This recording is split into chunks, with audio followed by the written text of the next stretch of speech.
پامی کمیتەی ناوەندی کۆمەڵە بە بۆنەی 31 جۆزەردان ڕۆژی پێشمەرگەی کۆمەڵە.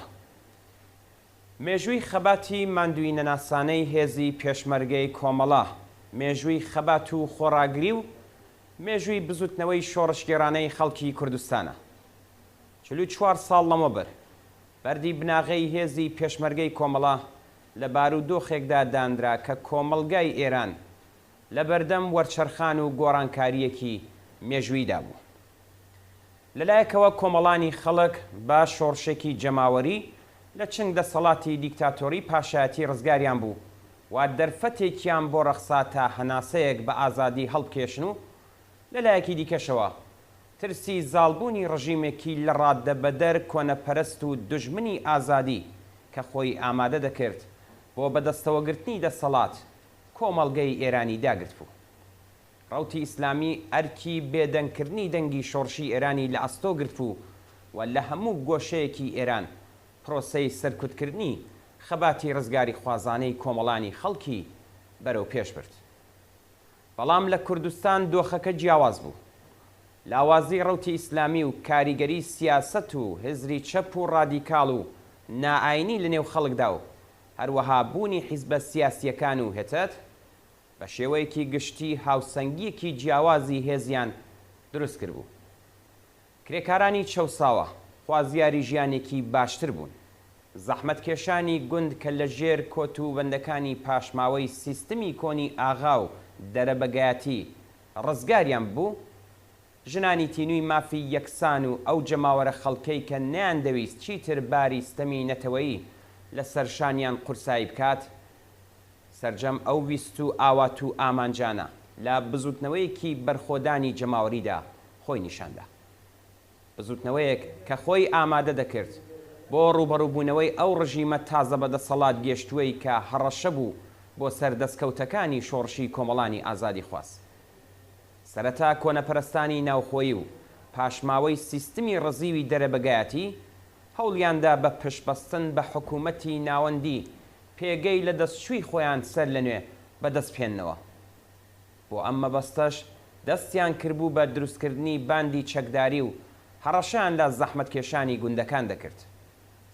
کۆمەڵە بە مەبەستی پوچەڵکردنەوەی ئەم ڕەوتە بانگەوازی خەڵکی زەحمەتکێشی کوردستانی کرد کە لە نێو یەکێتیەکانی جوتیاراندا کۆبنەوە و بە شێوەیەکی ڕێکخرا و چەکدارانە داکۆکی لە مافەکانیان بکەن.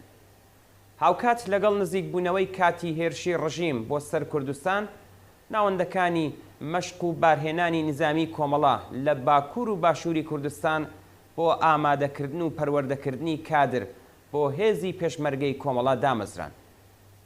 بڕبڕەی پشتی هێزی پێشمەرگەی کۆمەڵە لەلایەن ئەو خەباتکارانەوە پێک هات کە لەو ناوەندانەدا مەشق و ڕاهێنانیان پێکرا بوو. هێزی یەکێتیەکانی جوتیاران بەڕێبەرایەتی کۆمەڵە لە مەریوان، دیواندەرە، کامیاران، سەردەشت، بۆکان و مەهاباد ئەرکەکانی خۆیان سەرکەوتوانە بە ئەنجام گەیاند. زەوی و زارەکان بەسەر جوتیارە هەژارەکاندا دابەشکران و گروپە چەکدارەکانی ئاغاکان لە بەریەک هەڵوەشێنرانەوە. جۆش و خڕۆشی ئەو زەحمەتکێشانەی کە بە دەستی خۆیان سەرکەوتنیان بەدەستهێنا بوو و بە ئایندەیەکی گەشت ئومێدوار ببوون و هەروەها ئەو کەش و هەوا سیاسی دموکراتیکەی کە هەموو کۆمەڵگای کوردستانی داگرت بوو، ئەم ناوچەی کردە سەنگەرێکی بەهێز بۆ بەردەوامی شۆڕشی ئێران. بەرفراوانبوونی نفوزی سیاسی و کۆمەڵایەتی کۆمەڵە و گەشەکردنی تواناکانی لە کۆکردنەوە و ڕێخستنی جەماوەردا کە لە چەندین ڕووداوی مێژووی وەک کۆچی خەڵکی مەریوان، مانگرتنی گشتی یەکمانگەی خەڵکی شاری سنا بە مەبەستی دەرکردنی سوپای پاسداران لەو شارە، ڕێپێوانگەلێکی گەورە و پڕشکۆ بەرەو شاری مەریوان بۆ پشتیوانی لە خەڵکی ئەم شارە و چەککردنی هێزی کۆنەپەرستی ناسراو بە سوپای ڕزگاری کە لەلایەن شێخەکانی ناوچەکەوە ڕێکخرابوو خۆی نیشاندا. هیچ کام لەمانە کە ئاسۆیەکی جیاوازیان بۆ ئایندەی شۆڕشی ئێران لە بەردەمدا بوو، لەلایەن ئەو ڕژیمە ئیسلامیە کۆنەپەرستەوە کە تازە بەدەسەڵات گەیشت بوو تەحمل نەدەکرا. هەر بەو هۆیشەوە دوای ماوەیەک فریوکاری و کاتکوشتن هەموو دەرگاکانی دیالۆگ و دانوستانی داخست و دوای خوڵقاندنی چەندین کارەساتێکی وەک کۆمەڵکوژی قارنا و قەڵاتان و شوێنەکانی دیکە بە فەرمانی خومەینی لە 28 خەرمانانی 1358دا لەشکەرکەشیەکی بەرفراوان و دڕندانە بۆ سەر کوردستان دەستی پێکرد. کۆمەڵە بانگەوازی خەڵکی کوردستانی کرد کە لە هەموو بوارەکاندا بەرەنگاری ئەم لەشکەرکێشیە ببنەوە.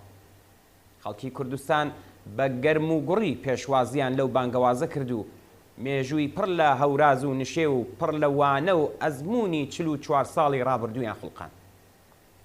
لەو کاتەوە تا ئێستا هێزی پێشمەرگەی کۆمەڵە بەردەوام هاندەری خەبات و خۆراگری کۆمەڵانی خەڵک بووە و بۆ خۆی وەک پێشەنگ و سەرقافڵەی ئەو خۆراگری و فیداکاریە ڕۆڵی بینیوە.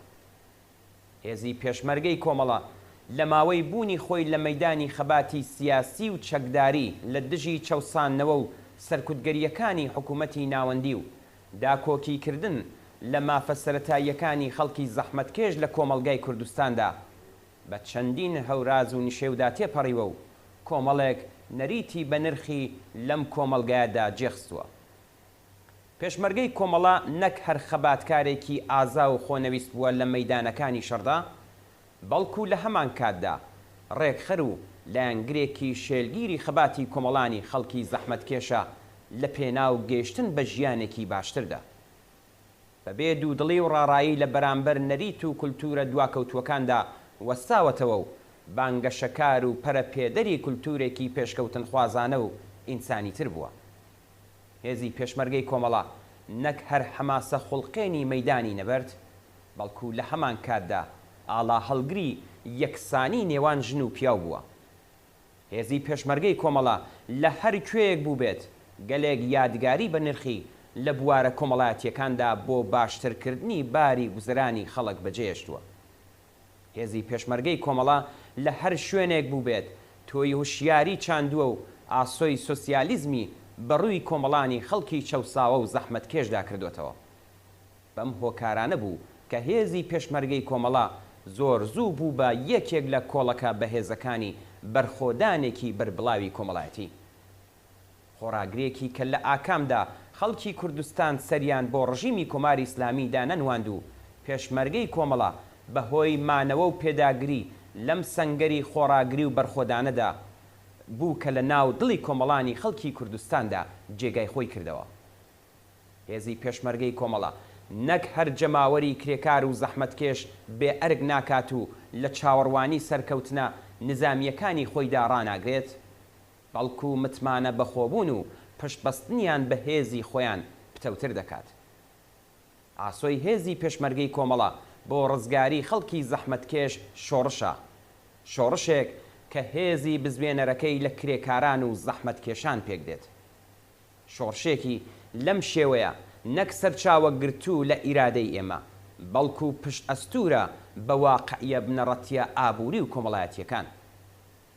ناکۆکیە چینایەتیەکان نایەکسانی و هەڵاواردنی کۆمەڵایەتی، نەبوونی ئازادی کەسی و پێشگرتن لە بیرکردنەوەی ئازاد و ژیانی ئازاد و هیترە کە کۆمەڵگا بەرەو شۆڕش پاڵ پێوەدەنێن.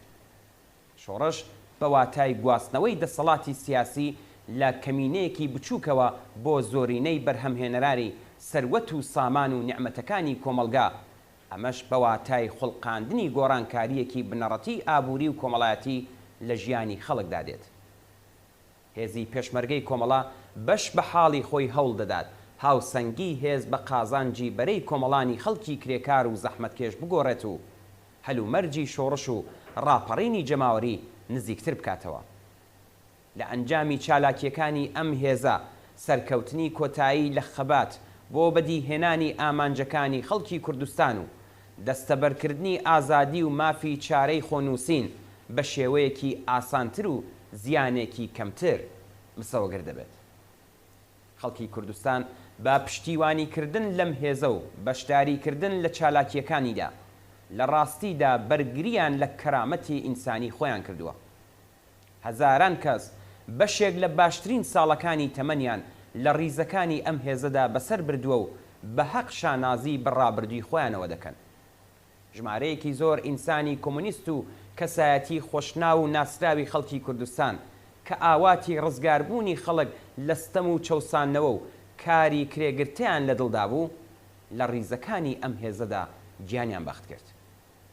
ئەگەرچی زیاتر لە دوودەیە ئەم هێزە کە لەلایەن کۆمەڵی کۆمونیستەوە ڕێبەرایەتی دەکرێت بە پێی سیاسەتێکی ڕاگەیەندراو هیچ چالاکیەکی نظامی لە دژی هێزەکانی کۆماری ئیسلامی ئەنجام نەداوە، بەڵام پێگەی خەباتی چەکداری و بەرخۆدان و شەرعیەتی لە چوارچێوەی مافی بەرگری ڕەوادا هەرگیز لە ئستراتیژی ئێمەدا نەچۆتەوە ژێر پرسیارەوە.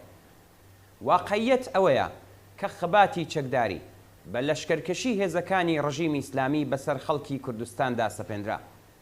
خەڵکی کوردستان ئازادیان دەویست و لەبەر ئەوەی بڕیاریاندا بوو بەرگری لەو دەستکەوتە دموکراتیکانە بکەن کە لە کاتی ڕوخانی ڕژیمی شادا بەدەستیان هێنابوو، ناچار بوون چەک هەڵبگرن. بەرگریکردن لەو ئازادیە بەبێ فیداکاری و قوربانیدان ممکن نەبوو. ئەوان پەنایان بۆ توندوتیژی نەبرد، بەڵکو دژی توندوتیژی وێستانەوە و بەرگریان لە کەرامەتی ئینسانی خۆیان کرد.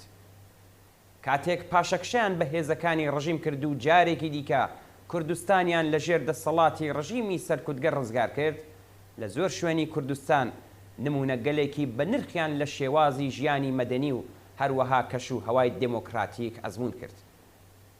بە بۆنەی ڕۆژی پێشمەرگەی کۆمەڵەوە یادی هاوڕێ سەعید موعینی یەکەم پێشمەرگە و یەکەم گیان بەختکردووی کۆمەڵە کە ڕۆژی پێشمەرگەی کۆمەڵە بۆ ڕێزلێنان لە یاد و بیرەوەری و ڕۆژی گیان بەختکردنی ئەو ئازیزە ناونرا و هەروەها یادی هەزاران تێکۆشەر و مرۆڤی شەریف کە لە مەیدانە جۆرا و جۆرەکانی خەباتدا لە دژی یەکێک لە جنایەتکارترین و کۆنەپەرستترین دیکتاتۆریەکانی ئەم سەردەمەدا گیانیان بەخت کردووە، بەرز و بەڕێز ڕادەگرین و سڵاو دەنێرین بۆ بنەماڵە سەربەرز و خۆڕاگرەکانیان.